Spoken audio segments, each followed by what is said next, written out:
আসসালামু আলাইকুম বন্ধুরা, কিচেন বাঙালিয়ানা চ্যানেলে আপনাদের সবাইকে স্বাগত জানাই। আজকে একটু নতুন পদ্ধতিতে আমি আপনাদের সঙ্গে আলু পরোটা রেসিপি শেয়ার করব।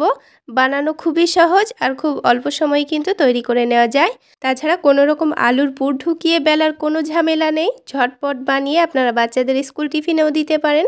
তাহলে বন্ধুরা, ভিডিওটি না টেনে সম্পূর্ণ দেখার অনুরোধ রইল। আশা করছি আপনাদের অনেক ভালো লাগবে। তো পরোটার জন্য আমি এখানে একটা মিক্সিং বোলের মধ্যে 1 কাপ পরিমাণ আটা নিয়ে নিচ্ছি।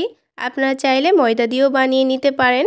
এবার এখানে হাফ চা চামচ পরিমাণ লবণ দিয়েছি আর 1 চা চামচ পরিমাণ চিনি দিয়েছি।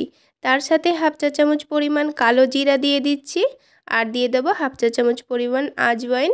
এখানে পরোটার মধ্যে আজওয়াইন দিলে খেতে কিন্তু অনেক টেস্টি হয়। তারপরে 1 চা চামচ চিলি ফ্লেক্স দিয়ে দিয়েছি আর সামান্য পরিমাণ হলুদের গুঁড়ো দিয়ে দিয়েছি।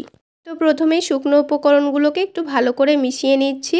খুব ভালো করে মেশানো হয়ে গেলে অল্প অল্প করে পানি দিয়ে একটা ডো তৈরি করে নেব।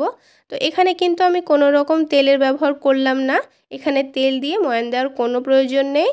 তাহলেও পরোটাগুলো কিন্তু ভাজার সময় উপর থেকে অনেকটাই ক্রিস্পি হয়। তো এবার অল্প অল্প করে পানি দিয়ে একটা সফট ডো তৈরি করে নিতে হবে।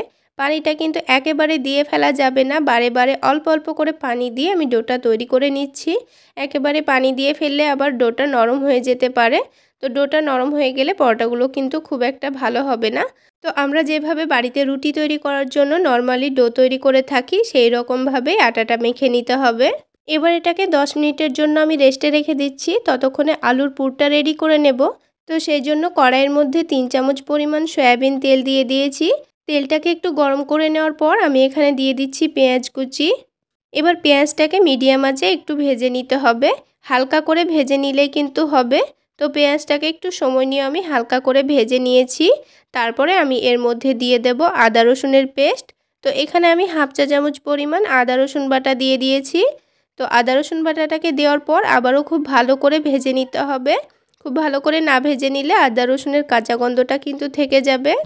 তো আদা রসুনটা কিছুক্ষণ ভেজে নেওয়ার পর আমি এখানে দিয়ে দিচ্ছি ঝালের জন্য কাঁচামরিচ কুচি।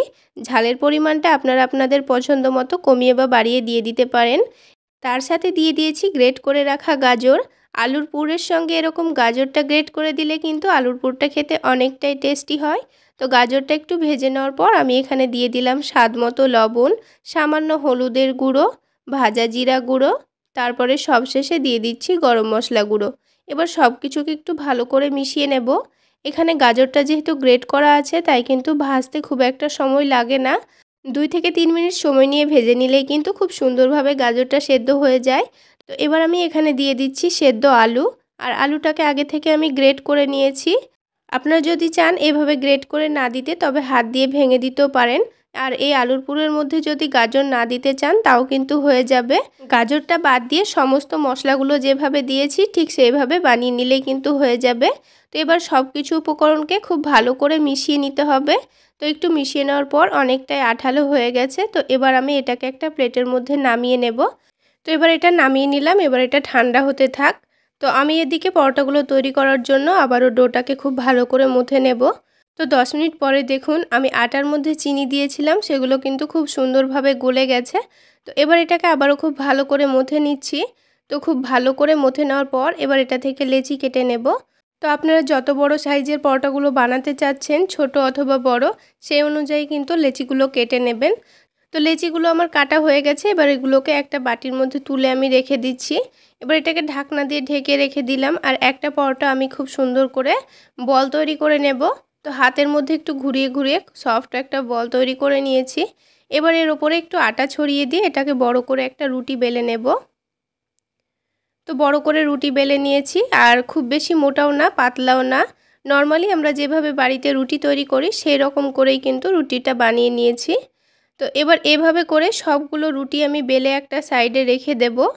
তো সবগুলো রুটি আমার বেলা হয়ে গেছে। এবার এগুলোকে একটু সেঁকে নিতে হবে। তো যতটা পরোটা বানাবেন সবগুলো যদি এভাবে একেবারে বেলে নেন তবে কিন্তু এই কাজটা করতে খুবই সুবিধা হয়।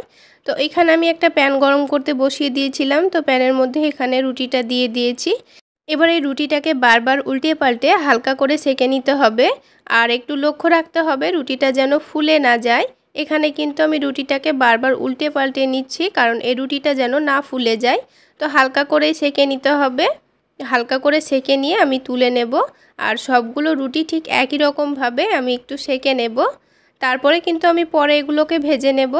তো একটা রুটি কিন্তু আমার হালকা করে সেকে নেওয়া হয়ে গেছে। তো আমি আরও একটা রুটি আপনাদের সেকে নেওয়া দেখিয়ে দিচ্ছি।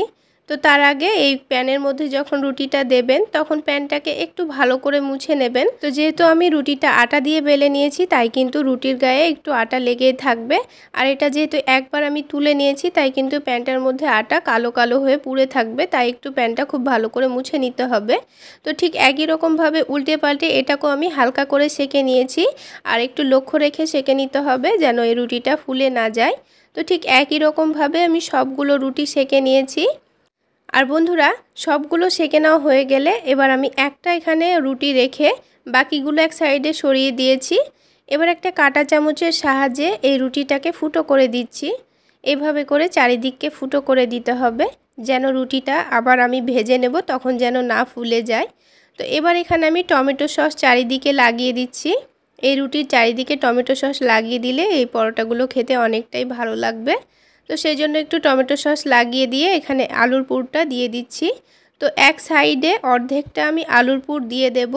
আর আরও একটু টেস্টি বানাতে চাইলে ওপর থেকে সামান্য একটু চাট মশলা দিয়ে দিতে পারেন। আর আপনাদের হাতের কাছে যদি চিজ থাকে তাহলে আলুর ওপর একটু করে দিয়ে দেবেন, তাহলে কিন্তু এই পরোটাটা খেতে আরও অনেকটাই টেস্টি হবে। এবার পরোটাগুলো আমি ভেজে নেব। তো সবগুলো পরোটা কিন্তু আমি রেডি করে রেখে দিয়েছি। এবার একটা একটা করে পরোটাগুলো ভেজে নেব। তো সেই জন্য প্যানের মধ্যে সামান্য একটু সয়াবিন তেল দিয়েছি। তো তেল দেওয়ার পর পরোটাটা আমি এভাবে করে রেখে দিচ্ছি। তো পরোটার একদিক যখন ভাজা হয়ে যাবে তখন এটাকে উল্টে দেব। তো এভাবে করেই পরোটাটাকে লাল করে ভেজে নিতে হবে। তো আপনারা যেমন ক্রিস্পি করে খেতে চাচ্ছেন ঠিক সেই রকম করে ভেজে নেবেন। তো এখানে একটা পরোটা কিন্তু আমার তৈরি করা হয়ে গেল। তো আমি আরও একটা পরোটা আপনাদের তৈরি করে দেখিয়ে দিচ্ছি। তো ঠিক একই রকমভাবে আবারও একটু তেল দিয়ে দেব। তারপর আরও একটা পরোটা এখানে দিয়ে দিচ্ছি। তাহলে বন্ধুরা, আমার আজকের এই নতুন পদ্ধতির আলুর পরোটা আপনাদের কেমন লাগলো অবশ্যই কমেন্ট সেকশানে জানাবেন। আর ভালো লাগলে একটা লাইক শেয়ার করে দেবেন। সেই সাথে আমার চ্যানেলে নতুন হয়ে থাকলে চ্যানেলটি সাবস্ক্রাইব করে পাশে থাকা বেল আইকনে একটা প্রেস দিয়ে দেবেন।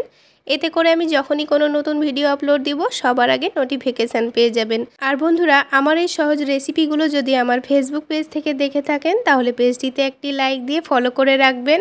তো সবগুলো পরোটা কিন্তু আমার তৈরি করা হয়ে গেল। আর দেখুন বন্ধুরা, পরোটাগুলো দেখতে কতটা লোভনীয় হয়েছে। চাইলে আপনারা এইরকম করে বানিয়ে বাচ্চাদের স্কুল টিফিনে দিতে পারেন। তাছাড়া পরোটাগুলো বানিয়ে দিলে কোনো রকম সবজি দেওয়ারও ঝামেলা নেই। তাহলে বন্ধুরা, আজকে এই পর্যন্তই। সকলে অনেক বেশি ভালো থাকবেন, সুস্থ থাকবেন। দেখা হচ্ছে আরও একটি নতুন রেসিপি নিয়ে নেক্সট এপিসোডে।